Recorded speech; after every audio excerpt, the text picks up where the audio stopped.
एक ऐसी कहानी जो सिर्फ एक खबर नहीं बल्कि एक जख्म है, एक दर्द है और एक सवाल भी है जो हर हिंदुस्तानी के दिल में कौंध रहा है। भारत और पाकिस्तान के बीच तनाव की आग फिर भड़क उठी है। पहलगाम में हुए हिंदुओं के नरसंहार ने पूरे देश को झकझोर कर रख दिया। वीजा रद्द, लोग रोते बिलखते सीमा पार कर रहे हैं और सड़कों पर एक ही मांग गूंज रही है कि भाई हम क्यों पिस रहे हैं। लेकिन सवाल ये है कि ये आंसू की सच्चाई वही है जो हमें दिख रही है। आपको एक बाइट सुनाता हूँ जहाँ एक युवक जिसका नाम ओसामा है दावा कर रहा है कि पिछले 17 साल से भाई कश्मीर में रह रहा है, एजुकेशन भी पूरी कर ली है और तो और वोट भी डाला है भाई ने। अरे भाई आपका वीजा रिन्यू नहीं हो रहा है लेकिन वोट डालने में आप कोई कसर नहीं छोड़ रहे हैं। सरकार से मैं यही अपील करूंगा, देखो सबसे पहले तो प्रैक्टिकली होकर सोचा जाए, ठीक है। सबसे पहले ये सरकार से मैं अपील करूंगा कि आप कुछ टाइम की मोहलत दे दें, कुछ हल निकालें, कुछ टाइम की मोहलत दे दें। अब जो फैमिलीज यहाँ पे पिछले 20-30 सालों से रह रही हैं, हमने वोट भी कास्ट किया, हमारे हर एक डॉक्यूमेंट्स यहाँ के बने, आधार कार्ड है, इलेक्शन कार्ड है, राशन कार्ड है, हमारा डोमिसाइल है मेरी यहाँ की, बाकी सारे डॉक्यूमेंट्स मेरे बने। अब मैं यहाँ से कहाँ जाऊंगा? मेरा 10th भी यहाँ से हुआ है, 12th भी मेरा यहाँ से हुआ है, मेरा बैचलर चल रहा है अभी। इसी बात पर इलेक्शन कमीशन ने स्टेट इलेक्शन कमिश्नर से इस बात पर रिपोर्ट मांग ली है। सरकार किससे बनती है? सरकार कौन बनाता है? आप और हम ही ना। 30-30, 40-40 साल से आप इंडिया में रह रहे हैं, यहाँ की नागरिकता नहीं ले सके। किस बात का इंतजार कर रहे थे? दिल में एक मुल्क बसा के दूसरे मुल्क को बताने चले कि हमसे ज़्यादा चाहने वाला आपका कोई है ही नहीं। इन लोगों को मैं बता दूं कि यहाँ एकल नागरिकता मतलब वन सिटीजनशिप चलती है। जब से ये सब शुरू हुआ है लोग कह रहे हैं कि ये भारत है, कोई धर्मशाला नहीं। बंटवारा एक बार हो चुका है, अब तो एनआरसी की जरूरत है। खैर इस बारे में लोगों को छोड़िए, उनकी कौन सुनता है। सुनी तो नेताओं की जाती है, तो जरा जम्मू कश्मीर के नेता क्या कह रहे हैं उन्हें भी सुन लेते हैं। ये एक कोलेटरल डैमेज है, नफरतों का कोलेटरल डैमेज है। अब उस बेचारी 50 साल से या 45 साल से वो रहने वाली है, उसके बच्चे यहाँ पढ़ रहे हैं, सब कुछ है, उसको पाकिस्तान भेजा। ये क्या रास्ता है? ये इनह्यूमन रास्ता है। मैं नहीं समझता हूँ हमें इस हद तक जाना चाहिए। मगर वो बेचारे आराम से रह रहे थे, बच्चे पढ़ रहे थे, जिंदगी पाकिस्तान से दूर। खैर इस सबके बीच नैरेटिव पूरी तरह बदल चुका है। लोगों को सिर्फ बॉर्डर पर पहुंची 60 साल की महिला दिख रही है जो 40 साल से भारत में रह रही है वीजा रिन्यू कराकर, लेकिन अब लौटना पड़ रहा है तो लोगों को उनके आंसू दिख रहे हैं। लेकिन उन रोती बिलखती तस्वीरों को क्या जो कुछ दिन के लिए कश्मीर आए थे और उनके सामने उनके पति को धर्म पूछकर गोली मार दी गई। अगर आप बताना चाहें वहाँ थी, कैसे कह रही है? मतलब आतंकी आए, पहली गोली उन्होंने एयर फायर किया जिसमें कोई समझ ही नहीं पाया कि हुआ क्या है। And within seconds they were standing next to us. Shubham के बगल में खड़े थे, मैं शुभम, ऊपर वो खड़े थे। उन्होंने शुभम के सर पे गोली रखी और वही हिंदू मुसलमान, हिंदू हो या मुसलमान हो, वाकई यही सच्चाई है। मैम पूछा अरे मैं बगल में बैठी हूँ, मैं आपसे सच ही बताऊंगी। हाँ। उन्होंने पूछा हिंदू हो या मुसलमान, अगर मुसलमान हो तो कलमा पढ़ के दिखाओ। तो हम समझ ही नहीं पाए फॉर अ सेकंड कि ये बोल क्या रहे। हम दोनों पलटे उसकी तरफ, हमने बोला भैया क्या हुआ? तो बोल रहा है, तो तब उसने थोड़ा लाउड की अपनी आवाज, हिंदू है या मुसलमान, कलमा पढ़। तब हम दोनों ने बोला हिंदू है, दोनों ने ही बोला हिंदू है। और जैसे ही हमारा सेंटेंस खत्म नहीं हुआ, they shot him right here, nothing was left.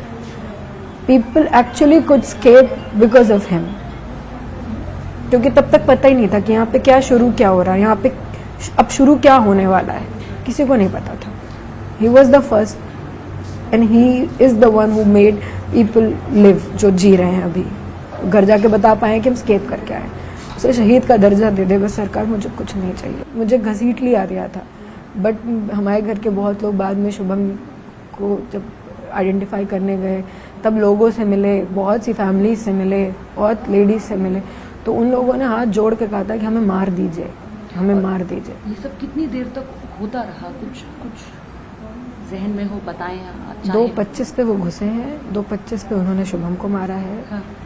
3 बजे के आसपास मैं बाहर निकल के थोड़ा, मतलब पहाड़ से थोड़ा नीचे मुझे मेरी बहन ला पाई है। 3:10 पे मैंने घर पे फोन किया था, हम पहाड़ पे ही थे। वो ट्रेल ही ऐसी है कि आप 20-25 मिनट वो ये सब और चल रहा था, वो 45 मिनट चल रहा, 45-50 मिनट ये चल ही रहा था। जम्मू कश्मीर का पहलगाम जो वादी कभी पर्यटकों की हंसी खुशी से गूंजती थी, उस दिन खून के आंसुओं से लाल हो गई। 26 मासूमों को आतंकियों ने बेरहमी से मौत के घाट उतार दिया। आतंकियों ने धर्म पूछा, कलमा पढ़ने को कहा और जो नहीं झुके उन्हें गोलियों से भून दिया। ये कोई साधारण घटना नहीं थी, ये था हिंदुस्तान के दिल पर वार। और इस वार के पीछे जांच बता रहा है कि पाकिस्तान का हाथ है। हासिम मूसा, जिसने लश्कर ए तैयबा का आतंकी TRF का साथ लेकर, पाकिस्तान की सेना का साथ लेकर वहाँ ट्रेनिंग की और हिंदुस्तान में इस घटना को अंजाम दिया। संयुक्त राष्ट्र में बैठकर पाकिस्तान आतंकी की पैरवी करता है और उन्हें शर्म भी नहीं आती है। पे लिखा कौन सी डेट को आई थी, तो कौन सी डेट को जाना है मुझे, तो घर में जवान बेटियां, उनको छोड़ के मैं जा रही हूँ। आप पाकिस्तान किस जगह के रहने वाले हैं? कराची की। क्या बताया, क्यों भेज रहे हैं आपको, किस वजह से? ये तो मुझे भी मालूम नहीं है कि जब यहाँ हमला हुआ कश्मीर में हमला हुआ, उसकी सजा हमें मिल रही है। आए समझ में, मुझे 41 साल हो गए हैं यहाँ, ना माँ है, ना बाप है, ना बहन है, ना भाई है, मेरा कोई ठिकाना नहीं है, मैं बेसहारा हूँ। तो आपको भेज रहे हैं, क्या कहना चाहेंगे सरकार से, क्या होना चाहिए आपको? सरकार से हम ये अपील करते हैं, ये जो कुछ हो रहा है सब गलत हो रहा है, अच्छी बात नहीं है। तो जो हुआ था, जो श्रीनगर में हुआ, वो आप समझते हैं कैसा? गलत हुआ, हम उसका साथ नहीं देते जी। हम कह रहे जिसने किया उसकी टांगे काट के टंगाओ, हम खुद भी देखेंगे, मगर उन्होंने हमारे साथ जुल्म किया भैया।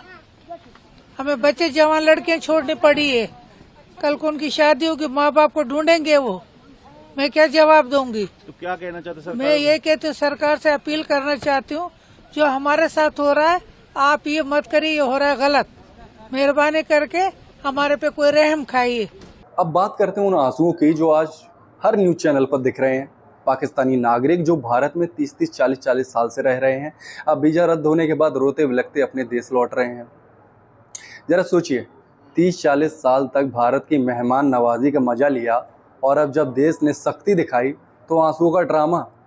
भारत कोई धर्मशाला तो है नहीं जो बिना हिसाब किताब किए कोई भी आए और बस जाए। ये वही लोग हैं जो अस्पतालों के पते पर वीज़ा बनवाकर भारत में बसे थे। सवाल ये है कि इनमें से कितने सच्चे हैं और कितने छुपे हुए खतरे।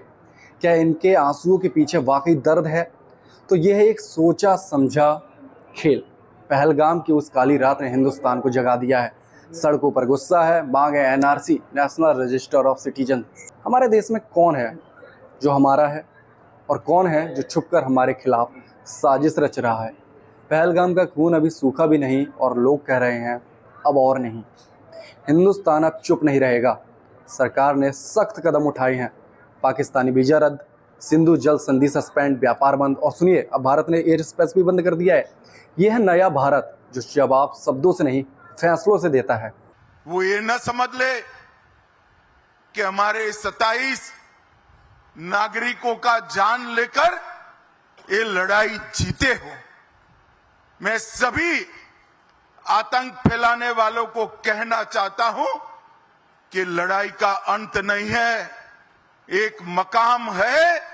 हर व्यक्ति को चुन चुन कर जवाब भी मिलेगा, जवाब भी लिया जाएगा। दिल्ली में PM मोदी ने सुरक्षा मामलों की समिति के साथ 4 से 5 हाई लेवल मीटिंग्स की।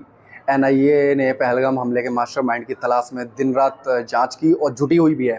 सीमा पर तनाव चरम पर है और भारतीय सेना ने पाकिस्तान को साफ चेतावनी दी है, एक और गलती और जवाब ऐसा होगा कि जिन्ना का देश इतिहास बन जाएगा। नेपाल से अमेरिका तक हर देश ने पहलगाम की निंदा की, लेकिन पाकिस्तान वो अभी भी अपनी नापाक हरकतों से बाज नहीं आ रहा है। आपसे पूछता हूँ, क्या अब भी हमें चुप रहना चाहिए? क्या अब भी हमें आंसुओं पर तरस खाना चाहिए?